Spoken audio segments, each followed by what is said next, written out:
Cancer, ये एक ऐसा शब्द है जिसे सुनते ही मन में डर बैठ जाता है ना? पर क्या हो अगर हम इस बीमारी को देखने का अपना नजरिया ही बदल दें? आज हम डॉक्टर तरंग के विचारों को समझेंगे और जानेंगे कि कैसे कैंसर की कहानी डर से निकलकर एम्पावरमेंट यानी सशक्तिकरण तक जा सकती है।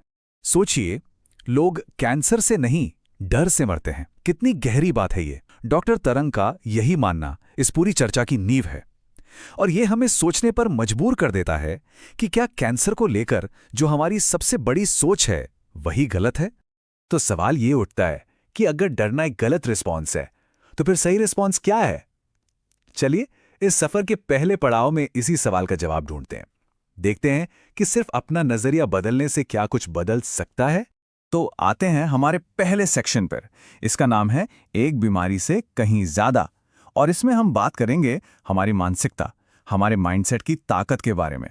अक्सर होता क्या है कि जैसे ही किसी को कैंसर का पता चलता है, मौत का डर दिमाग पर कब्जा कर लेता है।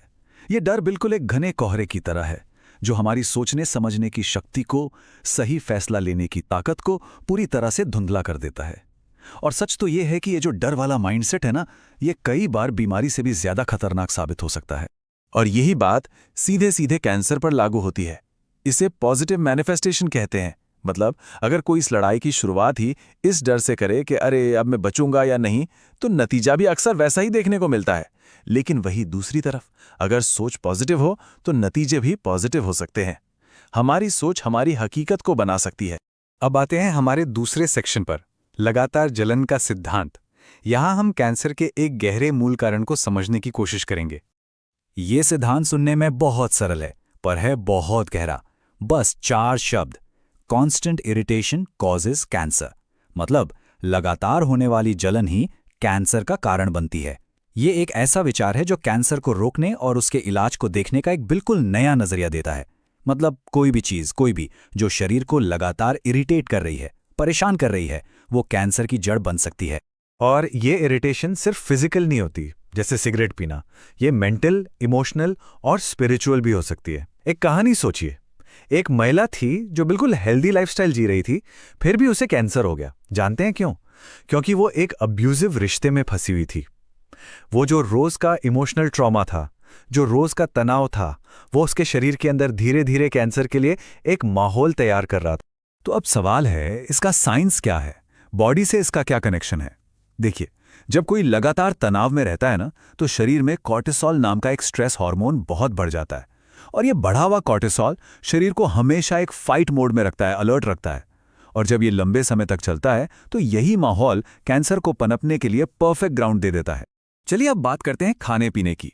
हमारा तीसरा सेक्शन है foods that fuel versus fight. मतलब कौन से खाद्य पदार्थ हमारे शरीर को ईंधन देते हैं और कौन से बीमारी से लड़ने में मदद करते हैं, और ये हमारी इम्यूनिटी को कैसे अफेक्ट करता है। यहां एक बात बिल्कुल साफ साफ समझ लेनी चाहिए। कैंसर सेल्स का जो मेन फ्यूल है, जो उनका खाना है, वो है ग्लूकोज यानी कि चीनी। तो बात बहुत सीधी है, अगर कैंसर को कंट्रोल करना है तो सबसे पहले चीनी को कंट्रोल करना होगा। ये डाइट की लड़ाई में पहला और सबसे जरूरी कदम है। तो फिर क्या खाएं और क्या ना खाएं? देखिए, 2 हिस्से हैं। एक तरफ वो चीजें जो कैंसर को दावत देती हैं, जैसे चीनी और मिठाइयां, हर तरह का प्रोसेस्ड फूड, खराब तेल जैसे पाम ऑयल। और दूसरी तरफ हैं हमारे इम्यूनिटी बूस्टर्स, हमारे सिपाही जैसे ब्लूबेरीज, ब्रोकली, ग्रिल किए हुए टमाटर और घी। ये सुनकर शायद कुछ लोगों को हैरानी हो, है ना? क्योंकि हमें तो यही बताया गया है कि सारे फैट्स खराब होते हैं।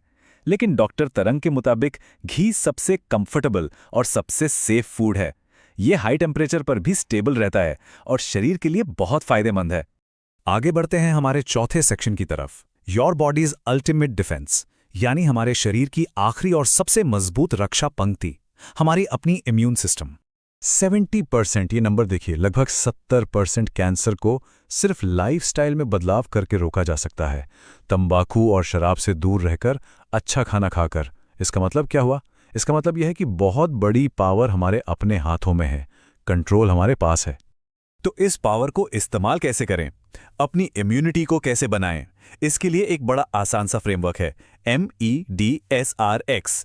चलिए इसे समझते हैं। एम से मेडिटेशन यानी ध्यान, हमारे मेंटल और इमोशनल हेल्थ के लिए। ई से एक्सरसाइज, ताकि पसीने के जरिए शरीर के टॉक्सिन्स बाहर निकलें। डी से डाइट, मतलब साफ सुथरा अच्छा खाना। एस से स्लीप, क्योंकि नींद में ही हमारी बॉडी खुद को रिपेयर करती है। आर से रिलेशनशिप्स, यानी एक मजबूत सपोर्ट सिस्टम। और आखिर में है एक्स फैक्टर, जो असल में एस फैक्टर है, यानी वो चीजें जिनसे हमें खुशी मिलती है, हमारे हॉबीज। ये सब मिलकर हमारी इम्यून सिस्टम को फौलादी बना देते हैं। और अब आते हैं इलाज पर। हमारा 5वां सेक्शन है a new approach to healing, यानी इलाज का एक नया नजरिया, जिसमें हम शरीर के खिलाफ नहीं बल्कि उसके साथ मिलकर काम करते हैं। इस नए नजरिए को समझने के लिए ये एनालॉजी ब्रिलियंट है। 2 तरीके हैं एक खतरे से निपटने के। कीमोथेरेपी को ऐसे समझिए जैसे किसी होटल में कुछ आतंकवादी हैं और उन्हें मारने के लिए हमने पूरे होटल पर ही बम गिरा दिया। आतंकवादी तो मरे, पर साथ में सैकड़ों बेगुनाह लोग भी मारे गए। वहीं दूसरी तरफ है इम्यूनोथेरेपी। ये ऐसा है जैसे हमने होटल के अंदर मौजूद सैकड़ों लोगों को ही हथियार दे दिए ताकि वो खुद उन आतंकवादियों से लड़ सके। कितना बड़ा फर्क है ना। तो इम्यूनोथेरेपी असल में करती क्या है? ये हमारे शरीर की अपनी सेना, यानी हमारे इम्यून सिस्टम को ही मजबूत करती है। उसे ट्रेन करती है ताकि हमारे हेल्दी सेल्स खुद कैंसर सेल्स को पहचानें और उन्हें खत्म कर दें। ये शरीर की अपनी हीलिंग पावर को अनलॉक करने जैसा है। और इसके फायदे वो मरीज के लिए बहुत बड़े हैं। कीमोथेरेपी जैसे भयानक साइड इफेक्ट्स नहीं होते, बाल नहीं झड़ते, उल्टियां नहीं होती, लगातार दर्द नहीं झेलना पड़ता। ये इलाज शरीर के साथ तालमेल बिठाकर काम करता है। तो इस पूरी बातचीत का निचोड़ क्या है, टेक अवे क्या है? वो ये कि रोकथाम हो या इलाज, मकसद शरीर के खिलाफ जंग छेड़ना नहीं है। मकसद है उसे अंदर से इतना ताकतवर बनाना, इतना एम्पावर करना कि वो अपनी लड़ाई खुद लड़ सके। और आखिर में ये बात, आपके शरीर में कैंसर को ठीक करने की शक्ति है। आपको बस इसे अनलॉक करने की जरूरत है।